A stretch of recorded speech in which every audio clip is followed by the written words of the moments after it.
دغه په لاک روپۍ دی، دا یو په لاک روپۍ دی، دا په لاک 10,000 دی، دا هم په لاک 10,000 دی، دا یو غټ سنډه ولاړ دی، دا په 2,40,000 باندې به تاسو ته میلاویږي. دا یو ملکي جوړ دی، دا ورته میلاویږي په 1.5 لاک روپۍ باندې. دا به میلاویږي په 1,40,000 روپۍ باندې. او دا غوایي ورته میلاویږي په 1,40,000 روپۍ باندې. ریټونه ښه مناسب دي. او بیزه که راچا پکې پکار نو بیزه راسره هم شته، ښه چهرې ده، مزیداره چهرې ده. دا به میلاویږي په 50,000 روپۍ باندې.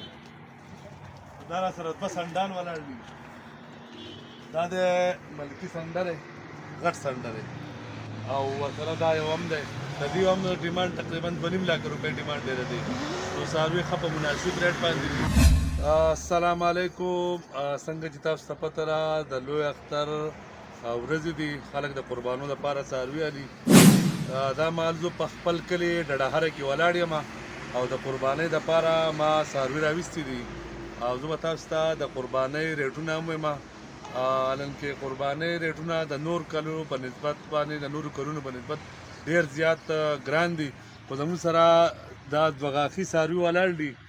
دا چې دی دغه په لاک روپۍ دی، دا یو په لاک روپۍ دی، دا په لاک 10,000 دی، دا هم په لاک 10,000 دی.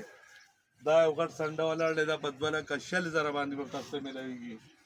دا یو ملکي جوړ دی، دا ورته میلاویږي په 1.5 لاک روپۍ باندې. دا به میلاویږي په 1,40,000 روپۍ باندې. او دا غوایي ورته میلاویږي په 1,40,000 روپۍ باندې. ریټونه ښه مناسب دي. او بیزه که راچا پکې پکار نو بیزه راسره هم شته، ښه چهرې ده، مزیداره چهرې ده. دا به میلاویږي په 50,000 روپۍ باندې.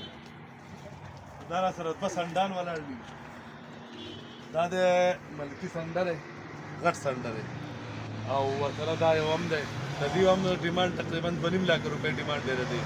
نو څاروي ښه په مناسب ریټ باندې دي. او په ډډهره کې زمونږ سره نورو خلکو هم څاروي دي. په ډډهره کلي کې ډېر زیات څاروي دي د قربانۍ. ښکته هم ولاړ دي، بره هم ولاړ دي. او نن د جمعې ورځ ده، اختر ته 2-3 ورځې دي. تر اوسه پورې چا بیې نه وي کړي. نو نن خلک راوتی دی او بیې کوي. انشاءالله کوشش به کوو چې ګټه کمه وکړو او څاروي ډېر زیات بدل کړو. په خپل ځای کوشش وي، نور به د خلکو نه پې راه یلو چې خلک څه وایي. نن د جمعې ورځ ده چې څوک راځي څاروی لري که نه، د هغې سره به یو چیلی خوري.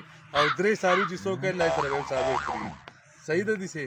دا نننی پیکج دی، د دې ګوره صرف 12 ګنټې ټایم دی او تاریخ نن د جمعې ورځ ده. او سیم تاریخ دی لکه 14 د 14 تاریخ د شپې د 12 بجو پورې دا پیکج دی. وروره زما سره رابطه کولی شئ. تا په دې باره کې څه خیال دی، د څاروو باره کې، د خلکو باره کې؟ نو د نور کلونو په حساب چې دی نو څه کال څاروي لږ ګران دي.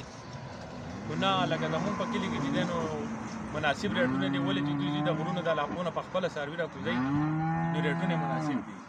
بالکل. او بله خبره دا ده چې کم د میلو نه څاروي راولي هغه 2-3 ځایه خرڅ شي، یا بېپاري ده، بېپاري نه چې څاروی والي نو هغه بیا ګرانېږي. نو غټ نقصان خو دغه دی که نه چې لکه دا ځینې خلک چې دي لکه دا د بېپاریان په یو ته بل کې خرڅ را خرڅ کړي دا څاروي، بالکل. نو ریټ یې ګران شي.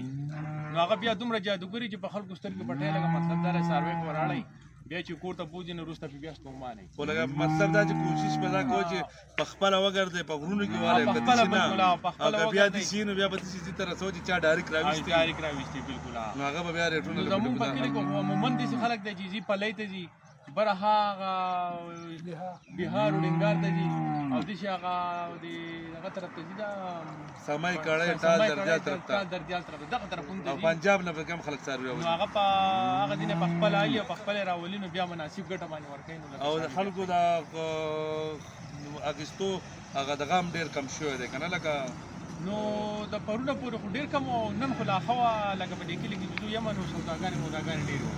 او خیر د نور کلنۍ په نسبت به ډېر کم خلک قربانیانې کېده. حالات یو د دې مهنګایي د وجې چې دی نو لکه قربانیانې ډېرې کمې وي. ځکه چې نور کله به چې ونو چې 10 ورځې به پاتې وي نو ډېره ګرمه ګرمي به ډېره ډهره کوي. لکه څاروي به ډېر زر اخیستی کېده مخکې به خلک. لکه دا خلک به د چیلۍ ته 2 تنو ته راځي که نه.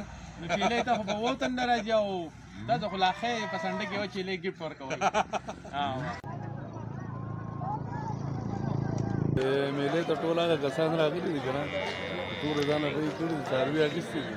او اوس څاروي ارزان شي که نه نو پړه کې خفه دي. دا ټول